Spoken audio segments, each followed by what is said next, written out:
नमस्कार मित्रांनो, one India Marathi या आपल्या यूट्यूब चॅनलवर मी मंगेश तुमचं स्वागत करतो। जसं इंटरनेट युजर्स आणि ऑनलाईन व्यवहार वाढत आहेत तसे सायबर गुन्ह्यांमध्ये आणि फसवणुकीच्या प्रकरणांमध्ये वाढ होतीये। त्यामुळे नागरिकांनी खबरदारी घेण्याचं आवाहन सायबर विभाग वारंवार करत असतो। विशेष म्हणजे ऑनलाईन फसवणुकीसाठी केवळ OTPच नाही तर आता सायबर चोरटे पॅन आधारचाही वापर करतात। या व्हिडिओत आपण फसवणूक कशी टाळता येईल याची माहिती देणार आहोत। तसेच बँक खात्याचा कुठे गैरवापर होऊ शकतो, खेचर खाती म्हणजे काय हेही जाणून घेणार आहोत। त्यासाठी हा व्हिडिओ शेवटपर्यंत बघा।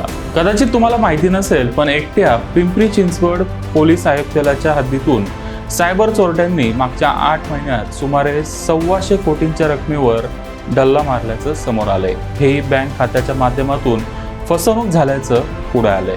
खेचर खात्याच्या माध्यमातून असे व्यवहार झाल्याचं समोर आलंय। पोलिसांकडून अशा सायबर खात्यांवर वॉच ठेवला जात असून पोलिसांना काही प्रकरणांमध्ये संबंधित खातेधारकांनी कमिशनच्या आमिषापोटी खातंच किंवा काही रकमा विकल्याचं निदर्शनास आलंय। त्यामुळे पोलिसांनी याबाबत जनजागृती आता चालू केली आहे। सायबर गुन्ह्यातील फसवणुकीची रक्कम वर्ग किंवा प्राप्त करण्यासाठी सायबर गुन्हेगार जे बँक खातं वापरतात त्यांना खेचर खातं असं म्हणतात। सर्वसामान्यांच्या करंट किंवा बचत खात्याचा वापर फसवणुकीसाठी केला जातो। खात्यामधील व्यवहाराच्या 1 ते 2% कमिशन दिलं जाईल असं सांगितलं जातं। ऑनलाईन गेमिंगसाठी हे खातं वापरलं जाईल असं सांगून खातंच खरेदी केलं जातं। सायबर चोरटे हे ईमेल, व्हॉट्सॲप किंवा इतर सोशल मीडिया प्लॅटफॉर्मद्वारे सर्वसामान्य लोकांशी संपर्क साधतात। ऑनलाईन व्हिडिओ गेम किंवा इतर कारणांसाठी बँक खातं सुरू करायचं आहे त्यासाठी कमिशन दिलं जाईल असं सुरुवातीला सांगितलं जातं। त्यानंतर बँक खातं सुरू करून त्याचा चुकीच्या आर्थिक व्यवहारांसाठी वापर केला जातो।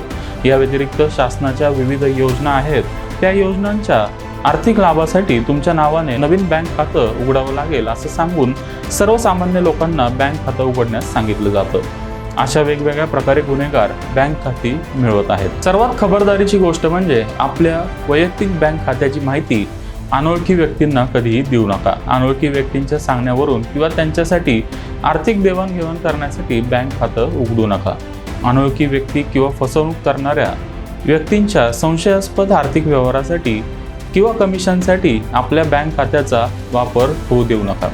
नागरिकांनी आपली महत्त्वाची कागदपत्र अनोळखी व्यक्तींच्या हातात देऊ नयेत। सायबर गुन्हेगार मनी लॉन्ड्रिंगसाठी सर्वसामान्य नागरिकांच्या नावाने उघडलेली बँक खाती वापरत आहेत। शासनाच्या वेगवेगळ्या योजना सांगून कागदपत्रांची मागणी केली जाते। अशा प्रकारे कोणी कागदपत्रांची मागणी करत असल्यास स्थानिक पोलिसांना याबाबत माहिती द्यावी असं आवाहन करण्यात आलंय। महाराष्ट्रामध्येही खेचर खाती असल्याचं समोर आलंय। आंतरराष्ट्रीय रॅकेटकडून मोठ्या प्रमाणात मनी लॉन्ड्रिंग केलं जात असल्याचं पोलीस तपासात समोर आलंय। त्यासाठी खेचर खात्यांचा वापर होतोय। काही स्थानिकांना हाताशी धरून खातेधारकांचा शोध घेतला जातो। सुरुवातीला पश्चिम बंगाल, उत्तर प्रदेश, त्यानंतर नवी मुंबई परिसरात अशा खेचर खात्यांचा प्रकार मोठ्या प्रमाणात उघडकीस आला।